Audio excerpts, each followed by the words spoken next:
Débranchez-la. L'avocat a déjà falsifié les papiers de l'héritage, a crié mon méchant mari à la sorcière de ma belle-mère, en riant, alors que j'étais dans le coma. Mais l'idiot n'a jamais imaginé que ma vengeance pour tout ce qu'il m'a fait subir a commencé le jour où j'ai moi-même engagé le soi-disant avocat. Et c'est là que mon jeu a commencé. Le bruit monotone des machines remplissait la pièce, accompagnant le battement lent du cœur de Maria. Une calme angoisse flottait dans l'air, brisée seulement par le bip occasionnel du moniteur qui surveillait sa vie avec vigilance. L'hôpital, qui avait toujours été un symbole d'espoir et de guérison, devenait maintenant la scène d'une conspiration sombre, aussi mortelle que les ombres qui enveloppaient la nuit. Maria était immobile dans son lit, les yeux fermés, son corps plongé dans une quasi-immobilité totale. À quiconque la regardait, elle semblait inconsciente, piégée dans le limbe d'un profond coma.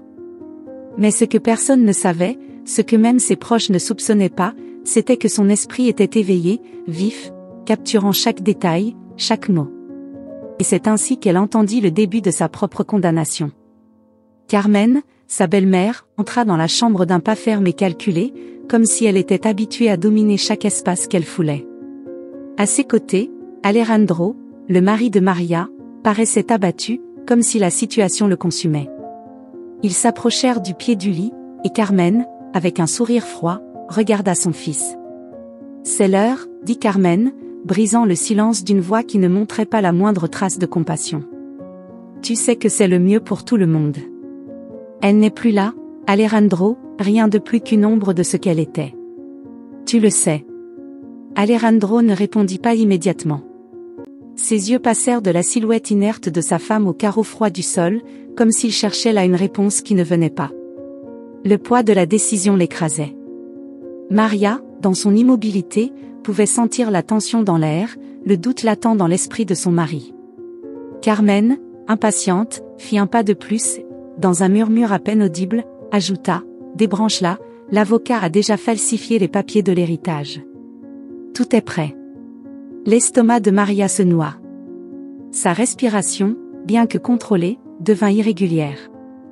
La femme qui l'avait accueillie comme belle-fille, la mère de son mari, la condamnait à mort pour prendre son héritage. Et Alejandro, comment pouvait-il même hésiter? Comment pouvait-il penser à poursuivre un tel plan? Alejandro prit une grande inspiration, sans lever les yeux. « Et si elle se réveille » murmura-t-il finalement, sa voix brisée, mais encore pleine d'incertitude. « Elle ne se réveillera pas » répondit Carmen d'un ton tranchant, comme si l'idée même lui paraissait absurde. « Tu ne peux pas t'accrocher à de faux espoirs, mon fils. Si nous continuons, tout sera à nous. Plus d'hôpitaux, plus de dépenses, plus de complications. » Maria n'aurait pas voulu vivre ainsi. Carmen se pencha vers lui, ses yeux glacés le transperçant. « Qu'est-ce que tu préfères? Une vie de ruine ou repartir de zéro, avec tout ce qui te revient de droit? » Alejandro ferma les yeux, pris dans un tourbillon émotionnel. Les paroles de sa mère, comme toujours, s'enchevêtraient dans son esprit, distordant son jugement. Carmen avait toujours été la figure dominante dans sa vie, manipulatrice dans sa subtilité, experte pour rendre ses désirs inévitables. Et maintenant, encore une fois, il était sur le point de céder à son contrôle.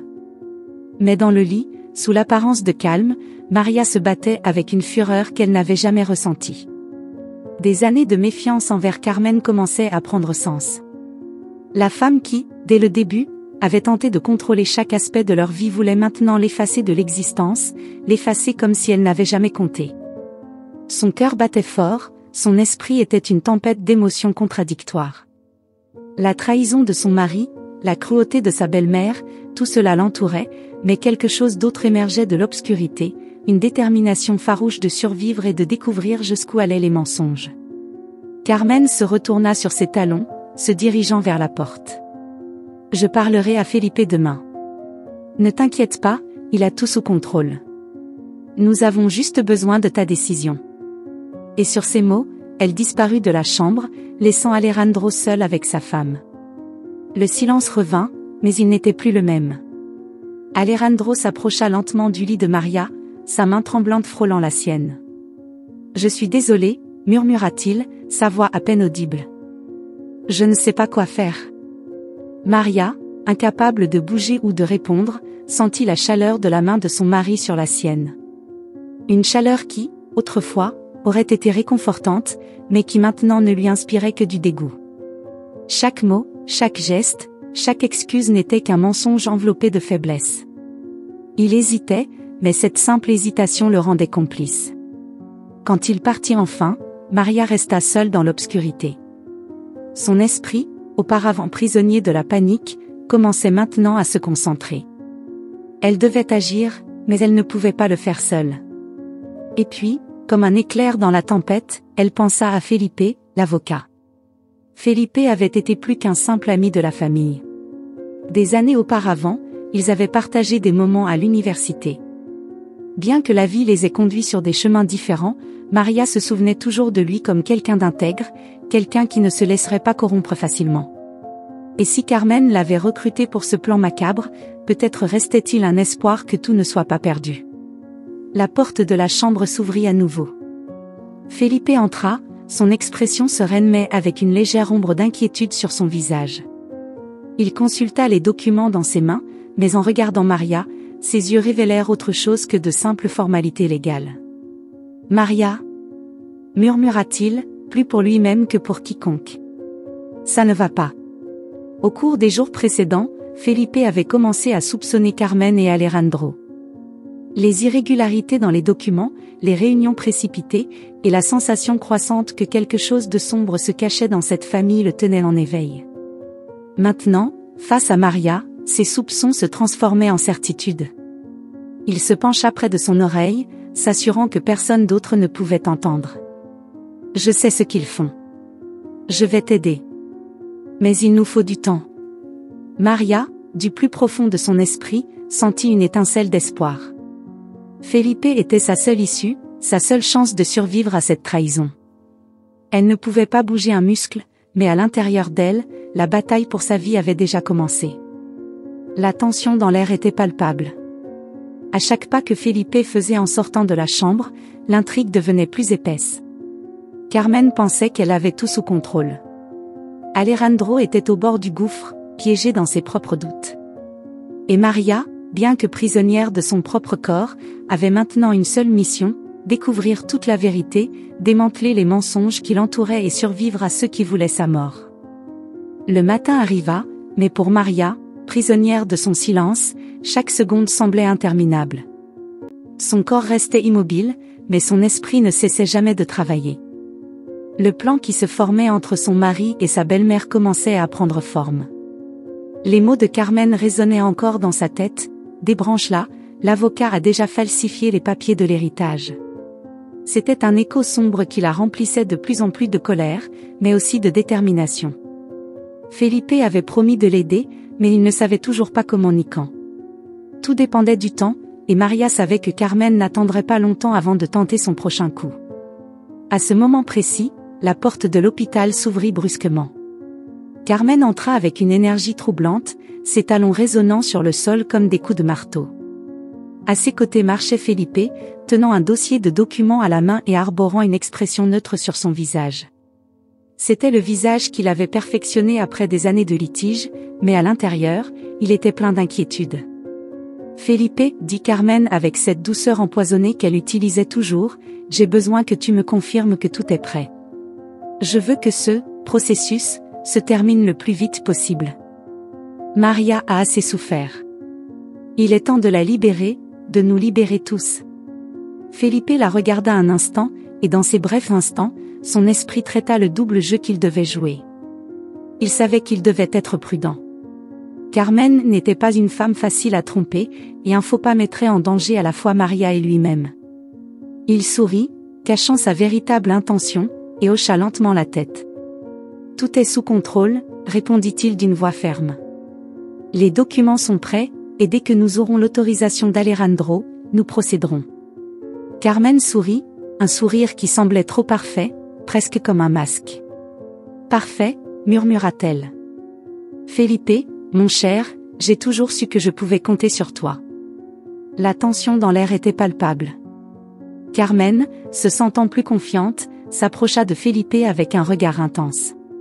Ce qui arriva ensuite fut inattendu. Carmen, dans un geste rempli d'intentions cachées, posa sa main sur le bras de Felipe et le rapprocha un peu plus. Ses doigts glissèrent doucement sur le tissu de sa chemise, et sur son visage se dessinait une expression qui allait bien au-delà d'une simple gratitude professionnelle. « Tu sais, Felipe, dit-elle d'un ton plus bas, presque séducteur, j'ai toujours admiré ta capacité à faire ce qu'il faut, sans poser de questions. Des gens comme toi sont inestimables. Et les gens inestimables méritent d'être récompensés. » Ses paroles étaient pleines d'insinuations, sa proximité de plus en plus envahissante. Felipe ressentit le poids du moment, mais garda le contrôle. La tension entre eux devenait étouffante, et Maria, immobile dans son lit, était témoin de cette scène chargée d'une tension sombre et tordue. Carmen, une femme qui prétendait être une figure maternelle de pouvoir, révélait maintenant un côté bien plus perturbant. Elle essayait de séduire l'homme qui détenait son destin entre ses mains. Felipe se retira subtilement, évitant le contact physique mais sans perdre sa contenance. « Carmen, dit-il avec un sourire courtois, ma loyauté a toujours été avec la famille. Tout ce que je fais est pour m'assurer que cela se termine de la meilleure manière possible. » Carmen le regarda fixement, évaluant chaque mot. Elle était intelligente, trop intelligente pour être facilement trompée, mais à ce moment-là, son désir de contrôle obscurcissait son jugement. Elle ne soupçonnait pas que Felipe était déjà du côté de Maria, préparant un plan qui mettrait tout son monde en péril. Quand Carmen partit, convaincu que tout était sous contrôle, Felipe s'approcha du lit de Maria, son expression changeant immédiatement pour une inquiétude sincère. Il se pencha suffisamment pour murmurer près d'elle, sans qu'aucune caméra ni aucun personnel de l'hôpital ne puisse remarquer le mouvement de ses lèvres. « J'avance, mais nous devons être prudents, » dit-il avec un sérieux contenu. Carmen n'est pas la seule ennemie ici. Alejandro est plus pris dans son influence que je ne le pensais. Je ne peux pas lui faire confiance. Il est brisé. Maria, bien qu'elle ne puisse toujours pas répondre, ressentait chaque mot de Felipe comme une ancre à la réalité. Elle savait que le temps était crucial et que toute erreur pouvait être fatale. Son mari, l'homme qui avait promis de l'aimer, était plongé dans les manipulations de sa mère. Alejandro était faible, et cette faiblesse le rendait encore plus menaçant que Carmen. Ce même après-midi, Alejandro revint à l'hôpital. Le poids du monde semblait s'être abattu sur ses épaules, et son expression était teintée d'une tristesse profonde. Il s'assit près du lit de Maria, tenant sa main entre les siennes, mais cette fois, il n'y avait pas de chaleur dans ce geste. C'était plutôt un fardeau qu'il devait porter. « Maria, » murmura-t-il, sa voix tremblante. « Je ne sais pas quoi faire. » Des larmes commencèrent à s'accumuler dans ses yeux. « Maman dit que c'est ce qu'il y a de mieux pour toi, pour tout le monde. Mais je ne sais pas si je peux. » Sa voix se brisa, et à ce moment-là, Maria ressentit un pincement de compassion, bien que sa colère continuait de brûler. Alejandro n'était pas un monstre, pas dans le sens strict, mais il était faible. Trop faible pour la défendre, trop faible pour voir la vérité. Alejandro se leva brusquement, incapable de supporter la tension qui le consumait. « J'ai besoin de temps, » dit-il, presque comme s'il se parlait à lui-même. « J'ai juste besoin de temps. » Alors qu'il s'éloignait du lit, la porte s'ouvrit de nouveau, et Laura, la sœur d'Alejandro, fit une entrée inattendue. Son visage montrait un mélange d'émotions, et ses yeux brillaient avec quelque chose que Maria ne parvenait pas tout à fait à identifier. « Encore ici ?» dit Laura d'un ton qui ne cachait pas totalement le ressentiment. « Qu'est-ce que tu attends, Alejandro ? Qu'elle se réveille miraculeusement ? Nous savons tous que maman a raison.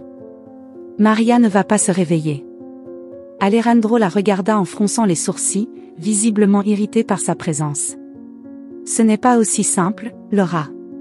Ce n'est pas aussi facile de simplement la laisser partir. » « Bien sûr que c'est facile, » répliqua Laura, s'approchant de lui avec une attitude défiante.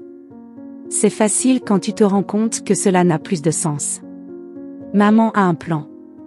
Elle en a toujours eu un.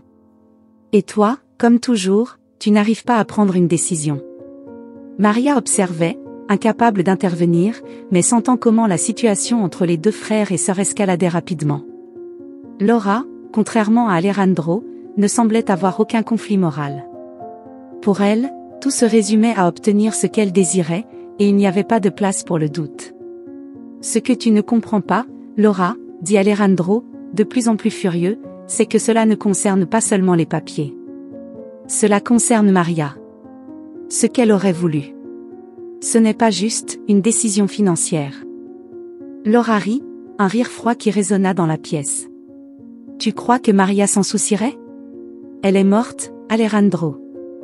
Tu n'as qu'à l'admettre. L'atmosphère devint étouffante.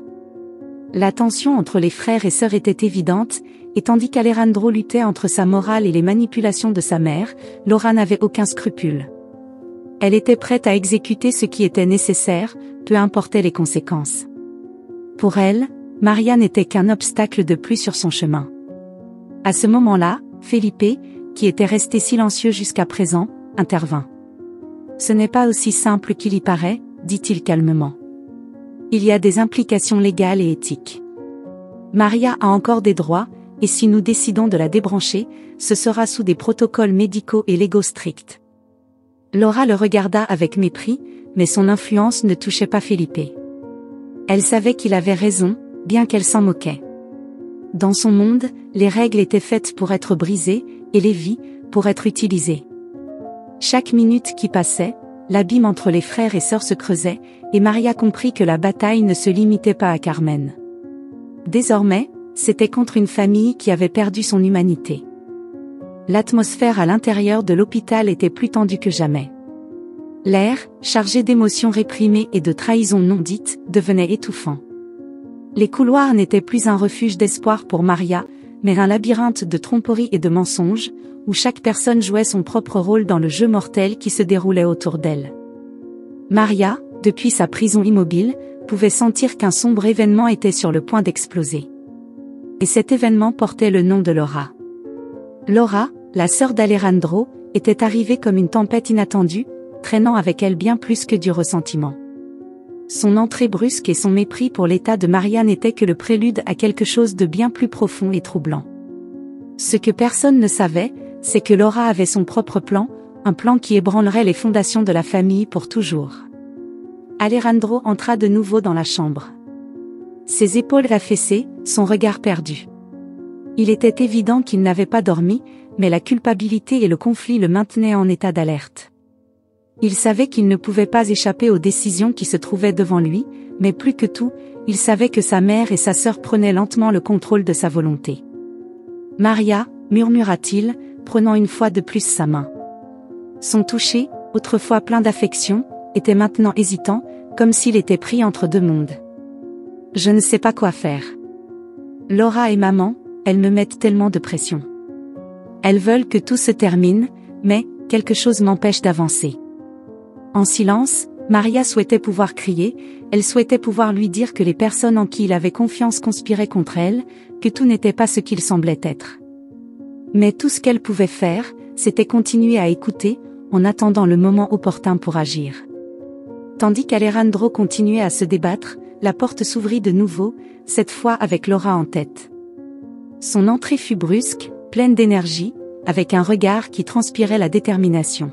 « Tu es encore ici à Pleurnichet ?» lança-t-elle d'une froideur qui glaça l'air. « Qu'est-ce que tu attends, Alejandro? Qu'elle se lève et te dise que tout va bien? Tu prolonges l'inévitable. » Alejandro se leva brusquement, surpris par l'agressivité du ton de sa sœur. « Ce n'est pas aussi simple, Laura. C'est ma femme. Ce n'est pas juste signer un papier et en finir. » Laura rit, un rire qui sonnait creux, mais qui portait des années de ressentiment. Toujours aussi faible, Alejandro. Toujours à laisser maman te dicter quoi faire, et maintenant, tu veux que cette situation te contrôle aussi? C'est ridicule. Maria ne va pas se réveiller. Il est temps d'accepter la réalité. Le silence entre les deux frères et sœurs devint pesant. Depuis son lit, Maria sentait que quelque chose de plus sombre se tramait en Laura. Ce n'était pas seulement son urgence à la débrancher. Il y avait autre chose, quelque chose qu'elle ne pouvait pas encore déchiffrer, mais qui était sur le point d'éclater. Laura fit quelques pas vers son frère, son visage affichant un mélange de fureur et de désespoir. « Tu sais quoi, Alejandro? Tu as toujours été le préféré. Maman t'a toujours protégé, t'a toujours mis sur un piédestal, pendant que j'étais ignorée. Et maintenant que tu as le contrôle de tout, tu ne sais pas quoi faire. Je méritais ce que tu as, pas Maria. Et toi, tu n'as jamais été assez fort pour affronter maman. Alejandro recula, surpris par cette confession. Qu'est-ce que tu racontes? Ce n'est pas une compétition, Laura. On parle de la vie de Maria. Les yeux de Laura s'embrasèrent d'une intensité que seule la haine pouvait générer. Exactement. Et c'est pour ça que je veux que tout se termine. Maman t'a toujours choisi. Toi et Maria. Mais ça suffit. Je ne vais pas te laisser tout garder pendant que je prends les miettes. Maria comprit à cet instant. La haine de Laura n'était pas seulement dirigée contre elle, mais aussi contre Alejandro. Laura avait toujours vécu dans l'ombre de son frère, cherchant constamment l'approbation de leur mère, et maintenant ce ressentiment alimentait son désir de tout détruire. « Pourquoi fais-tu ça ?» demanda Alejandro, presque dans un murmure. Laura s'approcha de lui, sans cesser de le regarder avec mépris. « Parce que c'est mon tour. Ça a toujours été ta vie, ta femme, ton futur. Et j'en ai assez d'être mise de côté. Maman peut dire ce qu'elle veut, mais je ne vais pas rester là sans rien faire pendant que tu joues les martyrs. » Alejandro la regarda avec incrédulité, incapable de traiter ce qu'il entendait. La pièce était remplie d'une tension insupportable, et tandis que les frères et sœurs continuaient à se disputer, la vérité devenait de plus en plus évidente. Laura ne voulait pas seulement que Maria disparaisse, elle voulait aussi détruire Alejandro. C'est à ce moment précis que la porte de l'hôpital s'ouvrit pour la 3e fois, et Carmen apparut, impeccable comme toujours, mais avec une expression qui reflétait une froideur calculatrice. « Que se passe-t-il ici ?» demanda-t-elle d'un ton sec, observant ses 2 enfants comme s'ils étaient de simples pions sur son échiquier. Laura se tourna vers sa mère, sans cacher son mépris. « Ce qui s'est toujours passé, maman. Toi, manipulant tout, comme d'habitude. » Carmen la regarda, son visage, momentanément déconcerté, se durcit rapidement. « Ce n'est pas un jeu, Laura.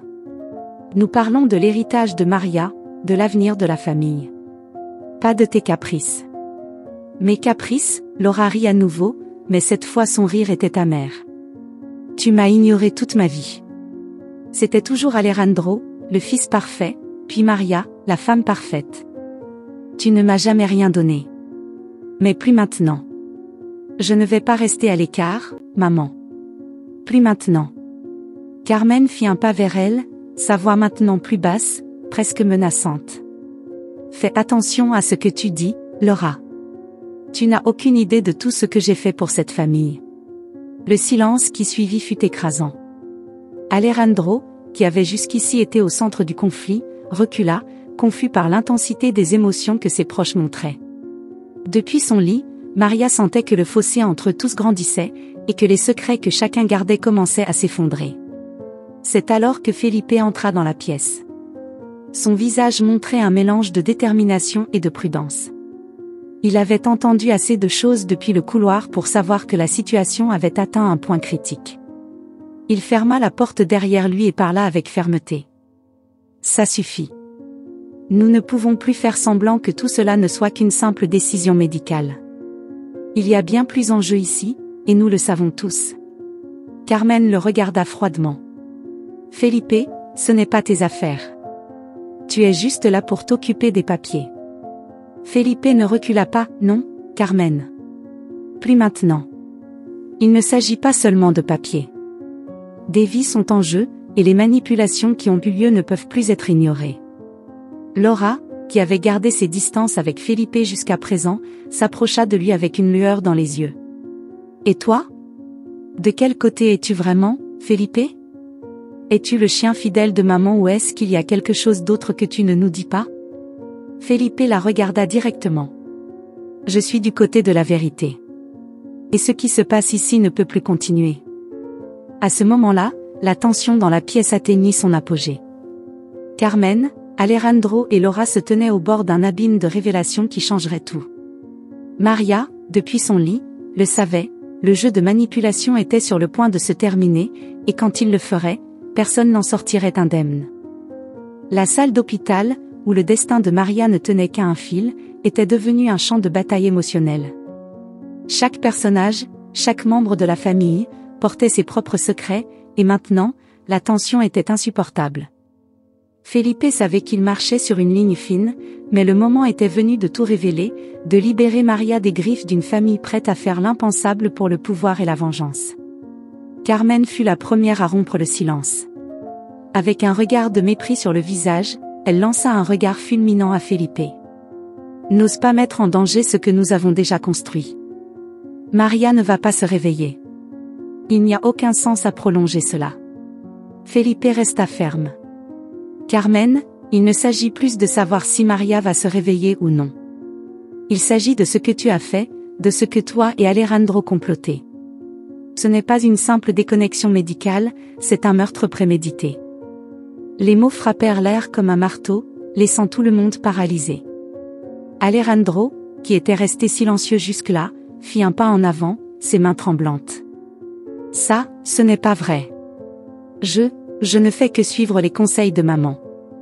Je ne sais rien de meurtre. » Laura, de l'autre côté de la pièce, laissa échapper un rire sarcastique, rompant le moment de choc. « Vraiment, Alejandro? Tu ne savais vraiment pas? Ou tu t'es simplement aveuglé parce que c'était plus facile que d'affronter la vérité? » Carmen, voyant son plan s'effondrer, prit une décision désespérée. Elle s'approcha de Felipe, presque suppliant, mais avec la froideur qui la caractérisait. « Felipe, tu n'as pas à faire ça. Nous pouvons arranger les choses, nous pouvons trouver une autre solution. Nous t'avons soigné toutes ces années. Ne gâche pas tout. » Felipe, avec les yeux remplis d'un mélange de rage et de compassion pour ce qu'il avait découvert, prit une grande inspiration avant de répondre. « Carmen, ce que tu as essayé de faire est impardonnable. Tu as manipulé ta famille, empoisonné les relations autour de toi, tout cela pour maintenir le contrôle. Et maintenant, tu veux effacer Maria comme si elle n'était qu'un simple obstacle. » Maria, depuis son lit, désirait plus que jamais pouvoir se lever, crier la vérité et arrêter Carmen. Mais elle ne pouvait pas. Pas encore. Son seul espoir était que Felipe parvienne à garder le contrôle de la situation. Laura, savourant le chaos qui se déchaînait, décida qu'il était temps d'ajouter sa propre dose de venin. « Felipe a raison, Alejandro. Maman n'est pas une sainte. Savais-tu qu'elle a manipulé papa jusqu'au jour de sa mort? Elle l'a poussé à bout pour qu'il signe toute la fortune en son nom. Il n'est pas mort par accident. Maman l'a tué, lentement, en s'assurant qu'il n'avait aucune échappatoire. Et maintenant, elle veut faire la même chose avec toi, en utilisant Maria comme bouc émissaire. » Alejandro, choqué par les mots de sa sœur, sentit le sol s'effondrer sous ses pieds. Il regarda Carmen, cherchant un signe que ce que Laura disait n'était pas vrai. Mais le silence de sa mère, l'absence de déni, fut ce qui l'effraya le plus. Carmen avait été la figure qu'il avait contrôlée toute sa vie, et maintenant, tout ce contrôle s'effondrait dans un nuage de trahison. « Est-ce vrai ?» demanda Alejandro, la voix brisée, presque inaudible. Carmen ne répondit pas. Ses yeux, autrefois remplis d'arrogance, montraient maintenant quelque chose qu'elle n'avait jamais laissé les autres voir, la peur. Elle savait qu'en étant arrivée à ce point, ses options étaient limitées. Elle tenta de parler, mais les mots refusaient de sortir. Felipe, profitant de la confusion, porta le coup final. « Cela doit se terminer. J'ai réuni les preuves nécessaires pour prouver ce que Carmen a fait, non seulement avec l'héritage de Maria, mais avec tout ce qu'elle a manipulé à travers son mari et ses enfants. J'ai déposé une plainte formelle. Les autorités sont déjà au courant de tout, et il n'y aura pas d'échappatoire. » Carmen, en entendant ces mots, perdit sa contenance. Sa façade soigneusement construite pendant des années s'effondra. « Non. Tu ne peux pas me faire ça. Tout ce que j'ai fait, c'était pour cette famille, pour son avenir. Maria. Maria n'est qu'un outil. Elle n'a jamais été importante. » Le cri de Carmen résonna dans la pièce, mais il n'y avait aucune compassion dans les regards qui l'entouraient. Même Alejandro, qu'elle avait manipulé toute sa vie, recula, horrifié en voyant la véritable nature de sa mère. Maria, immobile dans son lit, ressentit une profonde tristesse. Elle savait que Carmen la haïssait, mais elle n'avait jamais imaginé à quel point. C'est alors qu'un événement inattendu se produisit. Un léger mouvement parcourut la main de Maria. Presque imperceptible, mais suffisamment significatif pour que Felipe, qui était le plus proche, le remarque. Son cœur fit un bond. Maria était en train de se réveiller. Sans faire de bruit, Felipe se pencha sur elle et lui murmura à l'oreille. « Tout va bien se passer. Tu as réussi. » Carmen, encore dans son état d'hystérie, ne remarqua pas ce qui se passait autour d'elle. Alejandro, dévasté par la trahison de sa mère, ne pouvait que regarder avec incrédulité. Mais Laura, toujours attentive à chaque détail, fut la première à remarquer le changement sur le visage de Maria. « Quoi ? Qu'est-ce qui se passe ?» dit-elle d'une voix basse, tremblante pour la première fois. Maria ouvrit lentement les yeux. Son corps, encore affaibli par les effets du coma, commença à réagir. Les moniteurs de l'hôpital émirent un bip constant, et l'équipe médicale entra en courant. Le chaos envahit la pièce alors que les médecins et infirmières entouraient Maria, la stabilisant. Mais ce n'était plus une question de médecine. Maria était de retour. Carmen, en voyant sa belle-fille ouvrir les yeux, chancela en arrière, complètement effondrée. Non, ce n'est pas possible. Elle ne devait pas se réveiller. Elle ne devait pas. Maria, encore en difficulté pour parler, regarda directement Carmen. Elle n'avait pas besoin de mots. Son regard disait tout, « Je sais ce que tu as fait, et maintenant tu vas payer. » Alejandro, émotionnellement détruit, quitta la pièce sans dire un mot. Son monde s'était effondré, et il ne savait plus en qui avoir confiance. Laura, voyant sa mère perdre le contrôle, s'approcha d'elle avec un sourire amer. « Eh bien, maman, on dirait que ton règne est terminé. » Les autorités arrivèrent peu de temps après, guidées par les preuves que Felipe avait fournies. Carmen fut arrêtée en silence, encore sous le choc. Il n'y avait rien qu'elle puisse dire pour changer son destin. Tout ce qu'elle avait construit avec des mensonges et des manipulations s'était effondré sous ses yeux. Avec le temps, Maria retrouva ses forces. Alejandro disparut de sa vie, incapable de faire face à l'ampleur de ce qui s'était passé, tandis que Laura, bien que libre, s'éloigna pour toujours, sachant qu'elle n'avait plus sa place dans cette famille brisée. Felipe resta à ses côtés, non seulement comme avocat, mais comme un ami qui ne l'abandonna jamais. Le temps enseigna à Maria une leçon profonde, parfois, les personnes en qui nous avons le plus confiance sont celles qui nous blessent le plus. Mais elle apprit aussi que la vérité, aussi douloureuse soit-elle, finit toujours par éclater. Et quand elle le fait, elle est libératrice. L'histoire de Maria se termina par un rebondissement inattendu, mais dans cette conclusion, elle trouva une réflexion profonde sur la vie. La vérité peut mettre du temps à se révéler, mais elle trouve toujours son chemin, même dans les ombres les plus sombres. Si cette histoire vous a plu, je vous invite à laisser un commentaire sur ce que vous avez ressenti en l'écoutant, et si vous avez vécu une situation similaire de tromperie, j'aimerais beaucoup que vous partagiez votre précieuse opinion.